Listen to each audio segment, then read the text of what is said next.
Hello.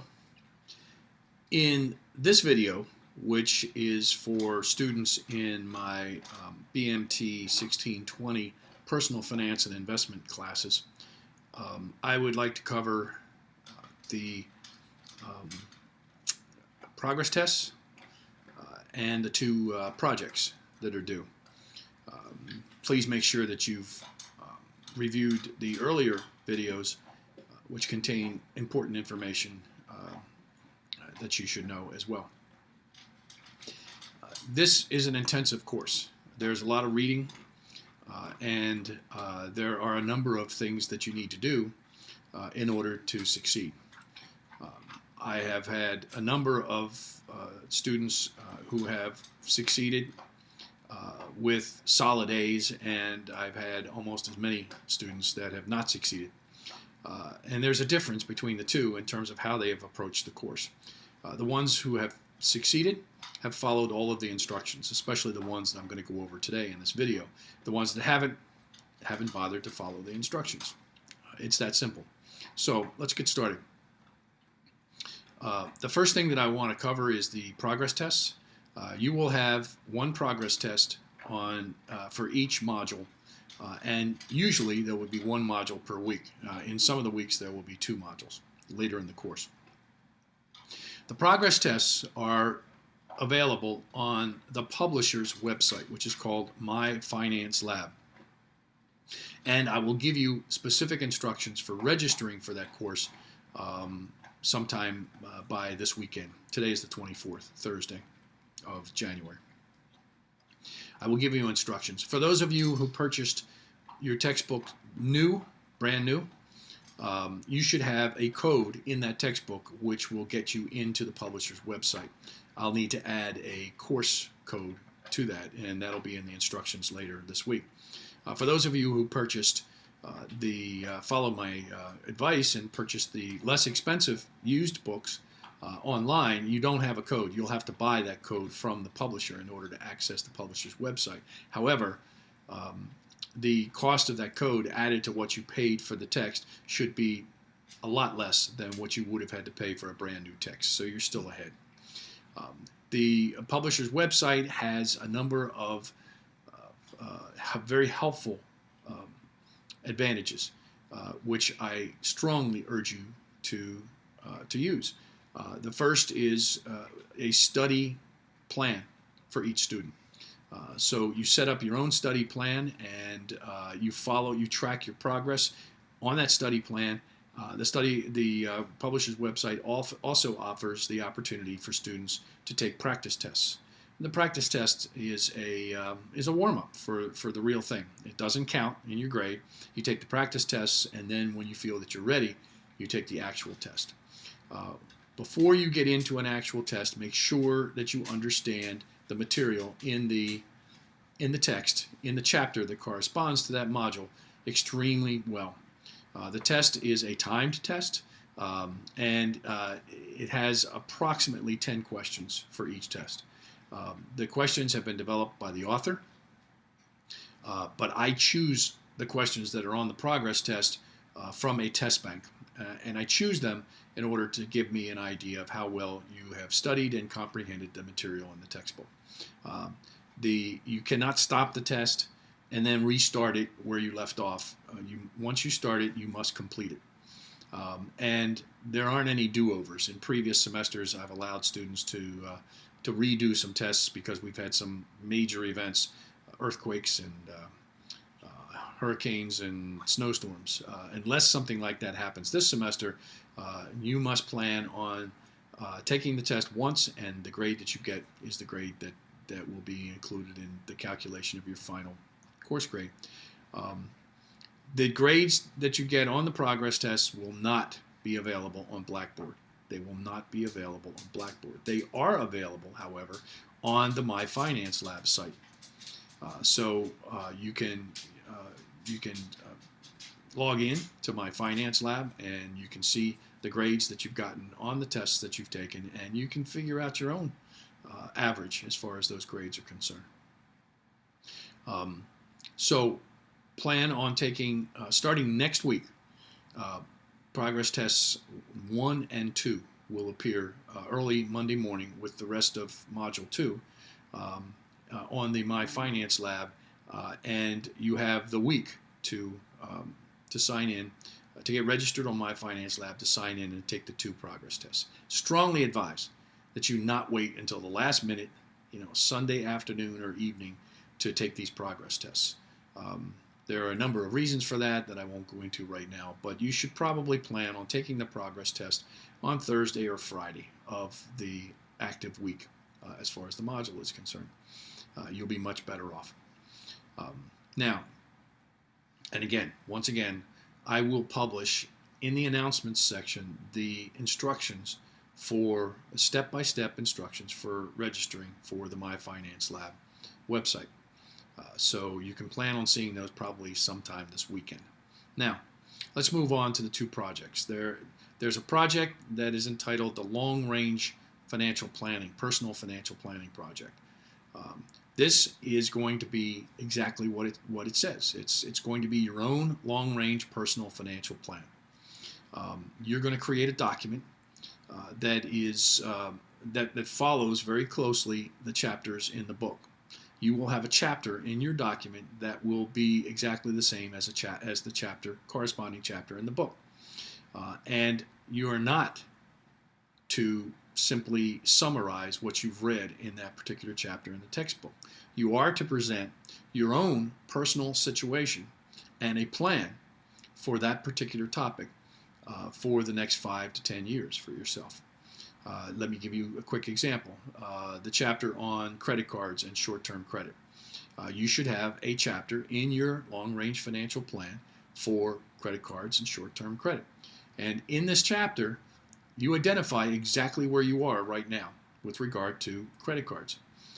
What your balance is on each credit card. You identify the credit cards, identify the company, the address of the company, your account number, all of this information, so that it's all in one place in your financial plan. And then you detail how much you owe on each credit card, what the APR is, the annual percentage rate. And then once you've documented all of that in terms of where you are, and then you turn to the planning part of it, and that is to set goals for where you want to be as far as these credit cards are concerned, the short-term debt, 5 years from now or 10 years from now. And then you're going to very accurately and in detail describe exactly how you're going to achieve these goals, step by step, how much money you're going to put aside every single month to pay more than the minimum payment on your credit cards. So it's a plan. I have students who attempt to turn in their final planning project at the end of the semester, and all they do is a couple of sentences saying, I owe this much on credit cards, thank you very much. That isn't going to cut it. That's not a plan. Each of these projects will be due at the end of the semester. Now, as you develop the project, put the actual numbers from your own personal situation into the project. But then just before you submit it, you're going to go back and you're going to change all these numbers, and you're going to make them numbers that have you can change the. I want you to change the account numbers, and even the companies, the credit card companies, and certainly the amount that you owe, so that what you're turning in is exactly like the plan that you're reserving for yourself, but it has no confidential information in it. If you understand what I'm saying. I want to see that you have completed a plan. I'm not interested in the personal or confidential information that you've placed into it. So this project is comprehensive. If you wait until the very last week or two of the semester and you try to do something that's quick and dirty, it isn't going to fly. You need to spend a good deal of time each week building this. You also may notice on the Blackboard website each week that I address the development of your plan, what you should be doing this particular week, but then that stops at about module 12 or 13. That doesn't mean that you don't have to put a chapter into your plan beyond that. You're to have a chapter in your plan for every single one of the 17 modules and the 17 chapters in the text. Okay? Otherwise, your plan is incomplete and it won't get a very good grade. All right, I'll be addressing the long range planning project more in detail as we move into the course, but you should start it now. The investment tracking project, as soon as people see it, they send me emails in previous semesters saying, "Oh, I have no idea what you're talking about. I don't know anything about stocks. I don't know where to start." You do not have to know anything about stocks. This is a tracking mechanism. You are to research online sites that contain stock tracking, real-time stock tracking mechanisms, and then investigate each one. Take a look at it. Your objective here is to take $10,000 worth of pretend money that you've been given in the course and invest it in a series of stocks. And once you do that, you want to be able to track it. I want you to be able to leave this course knowing how to track your stocks in real time, so that all you have to do is log in to that particular site and you can see what those stocks, what your portfolio is doing as of that point in time. It's very simple. So research all of the sites that are available, look at each of the sites, choose one, and then go ahead and set it up for yourself. Now, in terms of the stocks that you buy, you're not going to do any research. You don't have to know anything about companies or the stocks. That's not the purpose of this exercise. The purpose is to see to it that you know how to track the stocks once you've selected them. So in terms of selecting the stocks, just choose the stocks of companies that produce products that you use. If you use Colgate toothpaste, then Colgate-Palmolive would be the company that you would choose. And then you go onto your website, your stock tracking website, and you obtain the stock ticker symbol for Colgate-Palmolive. Once you do that, walk through all of the instructions on the site about how to pretend to purchase the stock and have it show up on your site at the price that you paid for it and the number of shares that you bought. And you should invest the full $10,000 in bogus money that you get, but you need to spread it across several different stocks. Right? It's that simple. It's going to take some time. And yes, I could walk you through it. I could say, go to this site and put this number into, or this name, this ticker symbol into this particular spot, but you're not going to learn anything. So please, don't look at this as though it's something undoable or huge or something that you can't complete. You can complete it.